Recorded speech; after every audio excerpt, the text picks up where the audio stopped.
Okay, picture this. You're at the grocery store just trying to get your shopping done, and suddenly there's this kid right in the cereal aisle having a complete meltdown because, well, their parents said no to the sugary cereal. Ah, yes, the classic grocery store meltdown. It never fails, right? It's like a rite of passage for every parent. And a reminder that childhood isn't always as carefree as we like to imagine. Exactly, and that's what we're really digging into today, the reality of childhood trauma and stress. We're going beyond those everyday ups and downs and looking at how those experiences, from the seemingly small to the truly traumatic, can have lasting effects. We've got a ton of research and real-world cases to explore here, so think of this as a deep dive into understanding the long-term impact of these experiences. We'll be looking at what those impacts look like, how they manifest, and most importantly, what we can do about it, both in terms of intervention and prevention. So it's not just defining trauma, it's about really getting a 360-degree view of the issue. Exactly. And to do that, it's helpful to start with a little bit of history. Okay, so take us back in time. Well, back in the 1870s, there was this case, a young girl named Mary Ellen, and her story really became a turning point in how we view child maltreatment. Oh, I remember reading about that. It was a really horrific case of abuse, wasn't it? It was. Newspaper accounts at the time described her being constantly beaten and just a complete lack of care. And that's what sparked the movement to protect children, right? Exactly. It caused such public outrage that it led to the creation of the New York Society for the Prevention of Cruelty to Children, which was really the first organization of its kind. So before that, there were basically no legal protections for kids. Very few. Children were seen as the property of their parents, and physical punishment was widely accepted, so Mary Ellen's story was a real catalyst for change. Wow, it's hard to believe how far we've come, but also how far we still have to go. Absolutely. The numbers even today are pretty shocking. Did you know that 1 in 4 girls and 1 in 20 boys will experience sexual abuse before adulthood? It's heartbreaking, and it just underscores how important it is to talk about these issues. It really does, and it's not just sexual abuse. We're also talking about physical abuse, neglect, and all the other forms of trauma that children can experience. And I imagine the pandemic didn't help things. You're right, the pandemic definitely introduced a whole new layer of stress and trauma for many children. Think about it. The fear of the virus, the loss of loved ones, the economic instability, all those disruptions to routine. It must have been incredibly difficult for families to navigate, especially those who were already struggling. Absolutely. And research has shown that these impacts were even more pronounced in low-income communities and communities of color. So we're seeing those existing inequalities amplified by the pandemic. Unfortunately, yes, but even before the pandemic, childhood trauma and stress were widespread issues. Which brings us to an important question. How do we actually define these terms? Right. Isn't some stress just a normal part of growing up? That's a great point, and it's crucial to make a distinction between what we call traumatic events and stressful events. Okay, so help us unpack that. So, traumatic events are those that involve actual or threatened harm. Things like physical or sexual abuse, neglect, exposure to violence, or natural disasters. I see. So those are the big T traumas. Exactly. Whereas stressful events are more common, less extreme, but still upsetting for a child. These might include things like moving to a new school, parental separation, or being bullied. Okay, so those everyday stressors that most kids experience at some point. Right, but here's where it gets really interesting. Even if a child doesn't experience a big T trauma, that chronic stress, those everyday stressors, can actually be incredibly damaging to their development. It's not something you'd necessarily think about. It's not always obvious, but the impact can be significant. So why is that? Why is chronic stress so detrimental to kids? Well, imagine a child's brain as a car that's stuck in high gear. When they're constantly under stress, their brain is in this heightened state of alert, and over time, that can lead to actual changes in the brain's structure and function. So you're saying that these experiences are literally shaping their brains. Oh, exactly, especially areas like the hippocampus, the amygdala, and the prefrontal cortex, which are all critical for things like learning, memory, and emotional regulation. That makes sense. Those are pretty fundamental functions. They are, and when those areas are affected by chronic stress, it can have a cascading effect on a child's development. So what does that look like in real life? How do these brain changes manifest? One way to think about it is through the concept of limbic irritability. Okay, limbic irritability. That sounds intense. It is. It essentially describes this heightened sensitivity to stress that stems from changes in the limbic system, which is the part of the brain that processes emotions. So these kids are basically on high alert all the time. Exactly. They might be hypervigilant, easily startled, have trouble managing their emotions, even overreact to things that other kids might not even notice. It's like their stress response system is stuck in overdrive. That's a good way to put it. And here's another interesting thing. You know how our bodies release cortisol, the stress hormone, to help us cope with difficult situations? Yeah, it's part of our natural fight or flight response. Right. But when stress becomes chronic, those cortisol levels can actually become depleted. So they're constantly pumping out cortisol, Yeah. and eventually they just run out. Exactly. And what's fascinating is that this depletion can actually lead to a paradoxical effect, where kids become more sensitive to even minor stressors. Wait, so they're less able to cope because they've used up all their cortisol? In a sense, yes. It's like their system gets overloaded and then becomes overly sensitive. Yeah, it's like their resilience is worn down. Wow, that's really concerning. So what happens when these early traumas are so severe that they actually lead to full-blown disorders? Well, there are a few disorders that are really closely linked to childhood trauma and stress. Let's start with Reactive Attachment Disorder, or RAD, and Disinhibited Social Engagement Disorder, or DSED. Okay, and those are often tied to social neglect, right? Yeah, you could think of them as two sides of the same coin. Imagine two children, both of whom have experienced severe neglect. A child with RAD might become emotionally withdrawn, rarely seeking comfort from caregivers, really struggling to form attachments. So they kind of shut down emotionally as a way of coping.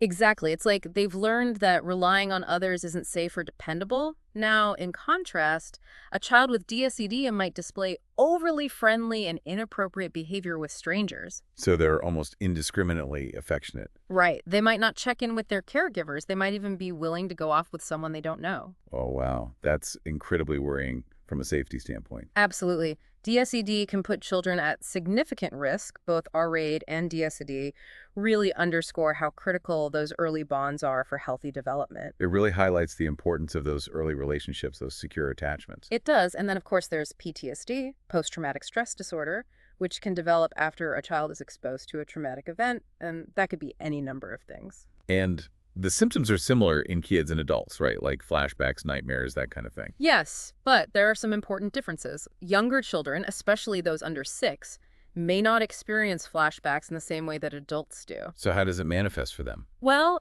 they might re-experience the trauma through nightmares or repetitive play where they're kind of acting out elements of the event. Like they're trying to process and make sense of what happened. Exactly. There's this case study that illustrates this really well about a young girl named Marcy. She witnessed a traumatic medical procedure when she was very young, and even years later, routine medical situations would trigger these intense fear and panic reactions in her. It's a reminder that PTSD is more than just a diagnosis. It can have very real and debilitating consequences. And what's even more concerning is that even if a child doesn't meet the full criteria for PTSD, they might still experience some of the symptoms, which can have a big impact on their lives. So we're talking about kids who might already be struggling with attachment, emotional regulation, maybe some PTSD symptoms. What happens as they grow up? What are the long-term impacts? Well, the long-term impacts can be pretty far-reaching. As these children become teenagers and adults, they may face a higher risk of mental health issues, things like depression, anxiety, even suicidal thoughts. We also hear a lot about self-harm being linked to trauma. Is there a connection there? There is. There's a really heartbreaking case study about a young woman named Rosita who was sexually abused as a child and turned to self-harm, things like cutting, as a way to cope with the emotional pain. It's a tragic example of how trauma can manifest in these really unhealthy coping mechanisms. It is, and it's important to note that boys and girls often express their distress differently. Girls are more likely to internalize their struggles, showing signs of withdrawal, sadness, self-blame. And boys. Boys, on the other hand, are more likely to externalize, acting out through aggression, anger, risky behaviors. So it's like those classic gender stereotypes, but playing out in response to trauma. Yeah, I mean, these are just general tendencies, of course. Every child is unique and responds in their own way. Of course. And that brings us to a really difficult topic. Sexual adjustment issues. How does early trauma, especially sexual abuse, affect a child's understanding of sex and intimacy? It can have a really devastating impact. Researchers often talk about traumatic sexualization, which essentially means that a child's sexual knowledge and behavior are shaped in ways that are developmentally inappropriate. So it's not just the abuse itself, but how that experience distorts their whole view of relationships and sexuality. Exactly. They might engage in age-inappropriate sexual behaviors or conversely develop intense fear and aversion to intimacy. And these issues can persist into adulthood, creating real challenges in their relationships and overall well-being. It's like this ripple effect that just keeps going. It really does. And then there's this question that comes up a lot, the whole cycle of violence. Does being abused as a child mean that you're more likely to become an abuser yourself? Right, it's that fear that it just keeps getting passed down. It's a complicated question. While some individuals who commit violent crimes do have a history of child abuse, it's really important to remember that the vast majority of abuse survivors do not become abusers. That's a crucial point. It's not a guaranteed outcome. Exactly. There's actually a fascinating study by Kathy Wyndham that looked at the long-term effects of child maltreatment on criminal behavior. And what did she find?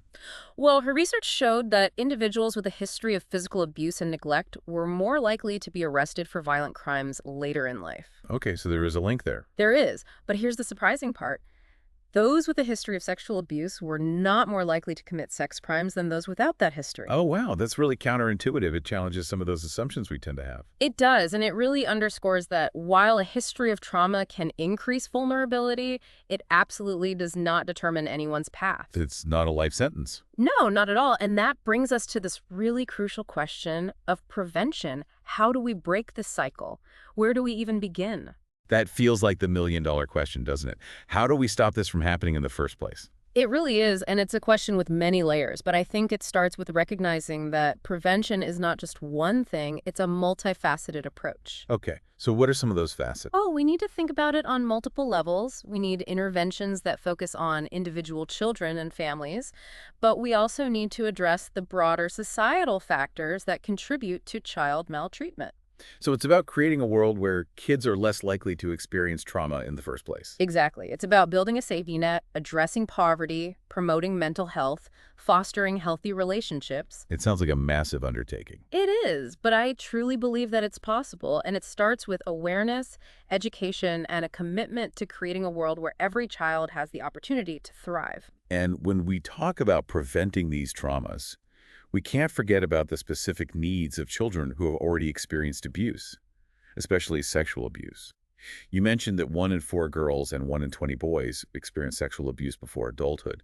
That's a staggering number. How do treatment approaches differ when a child has gone through something so traumatic? Well, the focus really shifts to helping the child cope with the emotional and psychological consequences of that abuse. Providing education and support to the non-offending caregivers is absolutely crucial. It's all about creating the safe and supportive environment where healing can happen. It sounds like therapy, especially something like cognitive behavioral therapy or CBT, could be really helpful in these cases. Yeah, CBT can be really valuable for kids who have experienced sexual abuse. How so? What does that look like? Well, it often involves helping the child understand and manage all those difficult feelings, the guilt, the shame, the fear, and also teaching them coping skills for dealing with intrusive thoughts and memories. And, the involvement of the non-offending caregiver, that's really crucial in this process, too. It takes a village, as they say. It really does. Therapists will often work with the caregiver to provide education about sexual abuse and guide them in providing emotional support and validation to the child. It's about empowering both the child and the caregiver to navigate this difficult journey together. And it makes you realize we've talked a lot about individual cases, but we need to zoom out a bit, right? Address the bigger picture. What about the systemic issues that contribute to childhood trauma and stress in the first place? Where do those fit in? You're absolutely right. We can't just focus on individual cases. We have to move beyond simply reacting to crises and start proactively investing in the well-being of children and families. So thinking more long-term. Yeah. And advocating for policies that support families, especially those facing adversity, that's crucial. Things like affordable housing, access to healthcare, quality early childhood education, paid family leave. These things can make a huge difference in preventing trauma and stress from happening in the first place. It's about building a world that's more supportive, more equitable, more just. Exactly. Creating a society that truly values and protects its most vulnerable members. Well said. But for our listeners who are maybe feeling overwhelmed, what can we do? What can individuals do to actually make a difference? I think it starts with awareness. Educate yourself about these issues, about the impact of childhood trauma and stress. Look for those local organizations that are working to prevent abuse and neglect, support families, provide trauma-informed care. Even small actions can make a difference. That's a good reminder. This deep dive has been really eye-opening, and I think it's clear that childhood trauma and stress, these aren't just kids' issues. They have a ripple effect that extends far beyond childhood, impacting individuals, families, communities for years to come. It makes you think, right?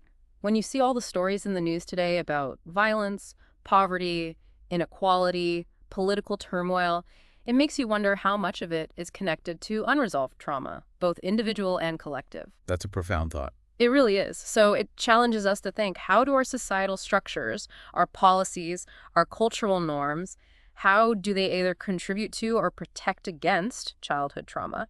And ultimately, what are we responsible for changing? Wow, that's a question for all of us to consider. And on that note, we've reached the end of our deep dive into the complex world of childhood trauma and stress. It's been an incredibly informative and thought-provoking conversation, and I want to thank you for sharing your expertise with us. It's been my pleasure. And to our listeners, remember, even small actions can make a difference. By understanding these issues, we can all play a part in creating a more just, compassionate, and healing world for children. We can all help to break the cycle of trauma and create a brighter future for generations to come. Thanks for listening.